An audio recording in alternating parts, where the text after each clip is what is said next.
Alors, on continue dans le livre Les Chiffres Haran, et aujourd'hui, le numéro 19, on raconte la vie de Rabbi Nachman de Breslev quand il était tout petit. Les histoires qu'on va raconter, il a à peu près 6 ans. Alors, qu'est-ce qu'il aimait faire? Il aimait aller en cachette de chez lui, voir le Baal Shem Tov, c'est-à-dire la tombe du Baal Shem Tov. Mais sa maison, elle n'était pas à côté de chez le Baal Shem Tov, et il allait là-bas, même les nuits de froid glacial, là-bas à Mezebouche.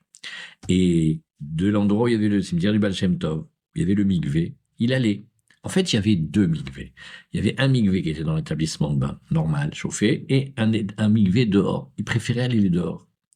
Et il se trempait comme ça, et dans le froid glacial.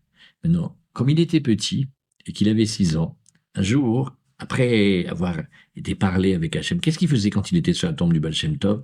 Il demandait « Aide-moi, prie, aide-moi, que Hachem, il me rapproche de lui et que moi je puisse me rapprocher d'Hachem. » C'était ça, toute cette filote. Mais un jour, le matin, il a été au mikvé de bonne heure. Maintenant, qu'est-ce que les gens ont vu? Ils ont vu qu'il avait les paillotes mouillées. Allez, ils ont dit, mais ça va pas de se laver les cheveux comme ça. Tout le monde sait là-bas, il fait tellement froid, on se lave pas la tête avant de sortir le matin comme ça. Personne ne fait ça. Alors ils ont dit, ah, c'est parce que c'est un gosse. En fait, il fait ça. Personne n'osait imaginer qu'il allait dans le mikvé. Pareil aussi, quand il était tout jeune, Binachman, il faisait beaucoup de jeûnes, de ta'aniot. Et il en faisait. Personne ne savait.